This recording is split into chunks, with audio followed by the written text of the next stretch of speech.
Hi, it's Elfrieda again. So just doing my second blog post. And as I said in my earlier blog post, which you may have watched, that I know not everybody wants to read particular information and articles. So I'm trying to cater for those people who like to watch or to listen. So this is about an article I wrote a little while ago, which is helping parents with their children's confidence.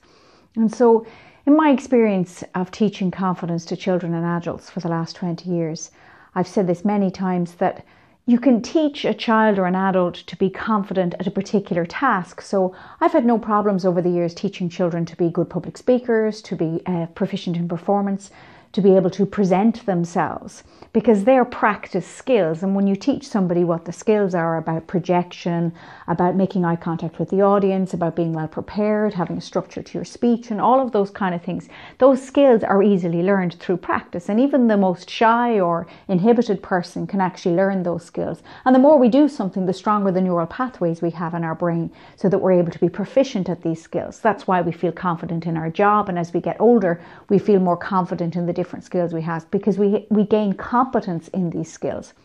It's like when you learn to drive. For those of you who drive, your competence increases the longer you drive, and you become more sure of yourself. So all those things that you did when you started out, of trying to remember to steer and watch your mirrors and watch the traffic and remember what to do with the pedals and brake, that becomes an innate skill. And it's the exact same when it comes to performance or public speaking or any type of presentation.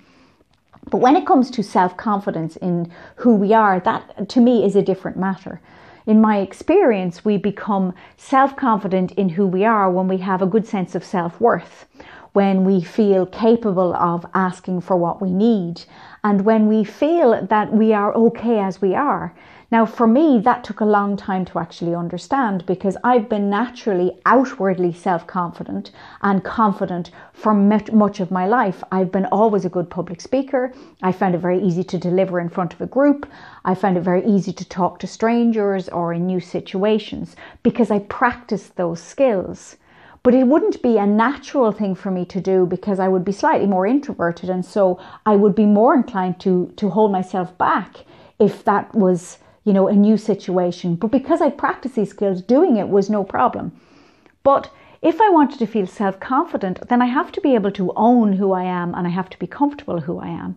And so it's really important when we work with children or when we deal with children that we're aware of that everything that they experience through us is forming their sense of identity, and it's also forming their confidence and how they feel about themselves.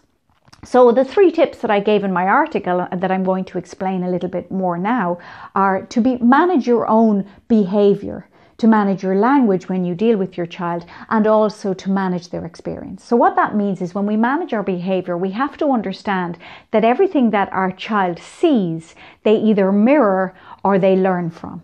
And so for a child, when they come into the world, their main purpose or their main focus in those formative years is to survive.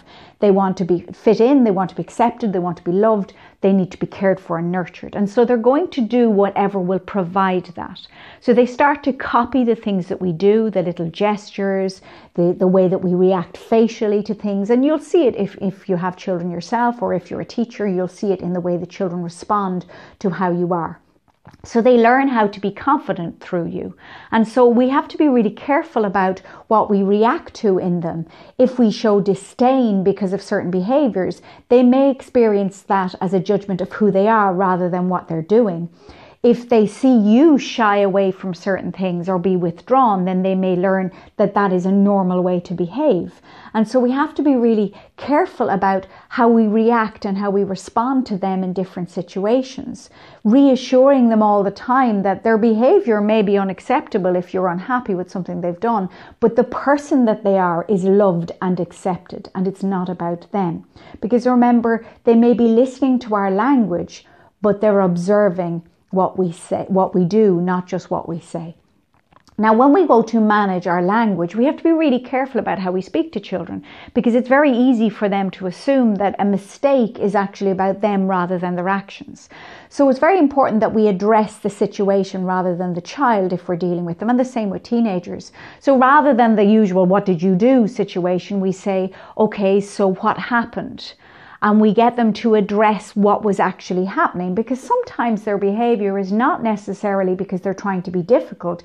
It's because they cannot manage the situation emotionally or physically, depending on their energy levels, depending on how much stimulation they have, depending on their understanding. And so if they're in a situation where they don't understand or they're conflicted, then they may behave in a way that doesn't fit with our version of the world. And remember, that's also very important. We have our map of the world and we have our version of what acceptable behavior is.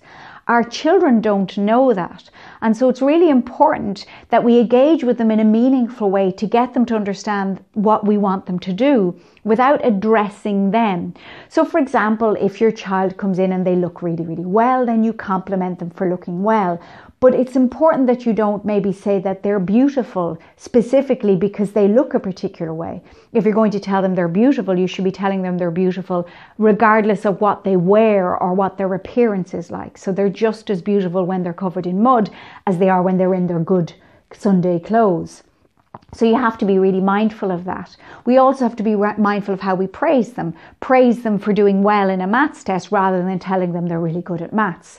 Praise them for sharing rather than defining sharing or being kind to people as a characteristic that they must possess.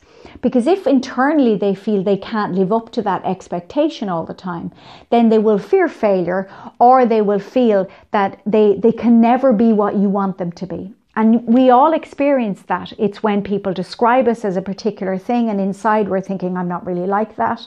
Or we're thinking, I can't be like that. And so we become less confident about ourselves because of those experiences. Now, when we want to manage our child's behavior, then what we need to do is we need to get them to become self-referential when it comes to their experience.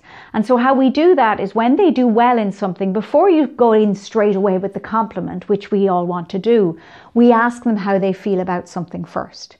So how do you feel about that? And if they say they're happy, then you say, I'm pleased for you, or I'm glad that you've done well and this makes you happy. That makes me happy. So they start to understand it's their happiness that becomes important rather than them doing well in something. And the same if they do well in something and you want to reward them, then you must ask them, do they feel it deserves a reward? And then you can give them choices. Obviously, you have to maintain a level of discipline and you have to maintain a level of control as a parent or as a teacher. So then ask them, well, okay, is something that deserves a big reward or is it something a little bit smaller? And so then you all the time facilitate them referencing themselves. Because what happens to so many of us is we start to use other people as our point of reference. And then our happiness becomes dependent on what other people tell us. If they tell us we're beautiful, we feel happy instead of feeling beautiful for ourselves. If they tell us we've done something well, then we feel that we're good enough instead of feeling good enough because of how we experience things ourselves. So reflection is really important when it comes to children. Reflecting on their experience, why they enjoyed something, why it was worthwhile, and all of the time that teaches them to manage their experience themselves. And that then protects them from the onslaught of social media and things as they get older, where they don't feel they need to post the selfies just to feel acknowledged or feel good. They can all the time refer back to themselves. Now, it doesn't mean that they don't deserve compliments or that you won't compliment them. Just be aware of how and what that may mean in relation to who they think they are. Because in my experience, self-confidence is inhibited by the fact that we start to live up to other people's expectations. We think we need to be beautiful or dress a particular way or look a particular way.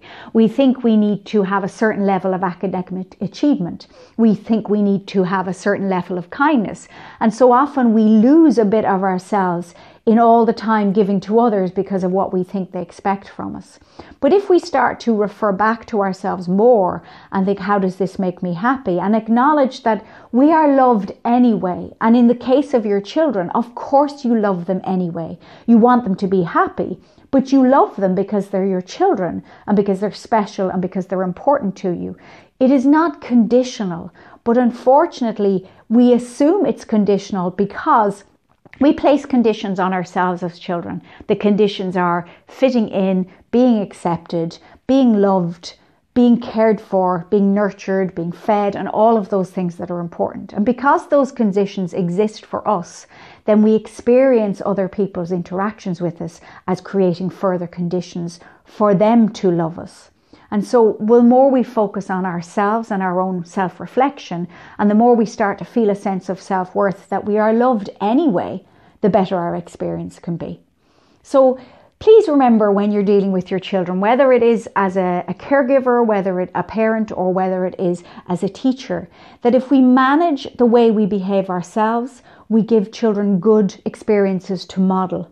If we manage the language we use by addressing problems rather than people, we allow them to focus outside of themselves when it comes to making mistakes, so it's more about their action rather than who they are. And lastly, and most importantly, manage their behaviour so their point of reference becomes about themselves. Because if anything, confidence is about feeling empowered, and empowerment becomes from being able to choose. And our choice comes from being able to decide who we want to be ourselves, not who we need to be because of what other people tell us.